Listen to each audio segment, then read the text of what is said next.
तर झी मराठी वाहिनीवरील देव माणूस या मालिकेमध्ये आपल्याला खूप मोठा ट्विस्ट पाहायला भेटणार आहे। तो म्हणजे असा की आता गोपाळला समजणार आहे की माधुरीचा खून हा आप्पाने केलेला आहे। तर काय आहे सविस्तर माहिती चला जाणून घेऊया।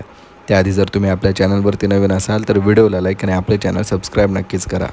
तर आजच्या भागामध्ये आपल्याला असं पाहायला भेटतं की सगळेच वाड्यामध्ये जमा झालेले असतात आणि मग तेवढ्यातच गोपाळचा भाऊ विचारतो की गोपाळ कुठे आहे आणि मग तेवढ्यातच गोपाळची आई लालीला विचारते की गोपाळ कुठे आहे आणि मग लाली सगळ्यांना सांगते की गोपाळ हा रूम मध्ये नाही आणि मग तेवढ्यातच माधुरीचे वडील म्हणतात की गोपाळ हा माधुरी सोबतच लपून बसलेला आहे। मी वाड्याच्या पाठीमागे गेलो नाही, मी आता वाड्याच्या पाठीमागे बघून येतो। आणि मग असं म्हणतच माधुरीचे वडील वाड्याच्या पाठीमागे येतात आणि मग तिथे आल्यानंतर ते बघतात तर गोपाळ तिथेच थांबलेला असतो आणि मग तिथे आल्यानंतर ते गोपाळची कॉलर पकडतात आणि मग कॉलर पकडलेली पाहिल्यानंतर आप्पाला राग येतो आणि मग रागामध्येच आप्पा गोपाळची कॉलर पकडलेली ती सोडायला लावतात आणि मग त्यानंतर आपल्याला पुढे असं पाहायला भेटतं की जामकर माधुरीच्या वडिलांना केस करण्यासाठी सांगतात आणि मग केस करण्यासाठी माधुरीचे वडील तिथून निघून जातात आणि मग त्यानंतर पुढे आपल्याला असं पाहायला भेटतं की गोपाळची आई गोपाळची बायको किचनमध्ये बसलेले असतात आणि त्यांची माधुरीविषयी चर्चा सुरू असते। ते म्हणत असतात की कदाचित माधुरीनेच पैसे घेऊन माधुरी कुठेतरी पळून गेलेली आहे आणि मग त्यानंतर आपल्याला पुढे असं पाहायला भेटतं की गोपाळच्या भावाची बायको बाहेर काम करत असते आणि मग तेवढ्यातच तिला गाय ओरडण्याचा आवाज ऐकू येतो।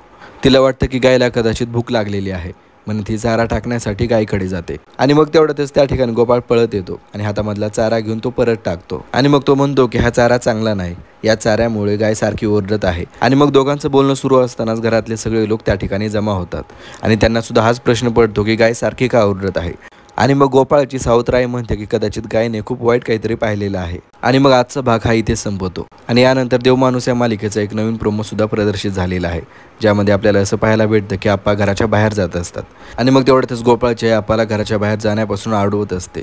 ती म्हणत असते की घराच्या बाहेर तुम्ही जाऊ नका कारण गावामध्ये आपल्याबद्दल खूप वेगळी चर्चा सुरू आहे।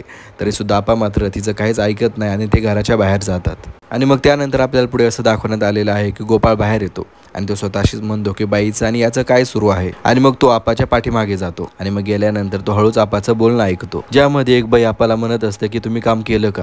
त्यामध्ये आप्पा म्हणतात की काल रात्रीच मी काम केलं, फार जोखमीचं काम होतं आणि मग त्यानंतर आपल्याला पुढे असं दाखवण्यात आलेलं आहे की गोपाळ स्वतःशीच बोलतो की काल रात्री माधुरीसोबत जे काय घडलं यामध्ये या म्हाताऱ्याचाच हात आहे। तर असं काय दाखवल्यानंतर हा प्रोमो इथेच संपवतो। म्हणजेच एकंदरीत पाहता गोपाळने रात्री जे काय पाहिलेलं असतं आणि आता जे काय ऐकलेलं असतं त्यावरून त्याला हेच वाटत असतं की आप्पानेच माधुरीला मारलेलं आहे। पण मला असं वाटतं की आप्पाने माधुरीला मारलेलं नसेल तर लालीने माधुरीला मारलेलं असेल।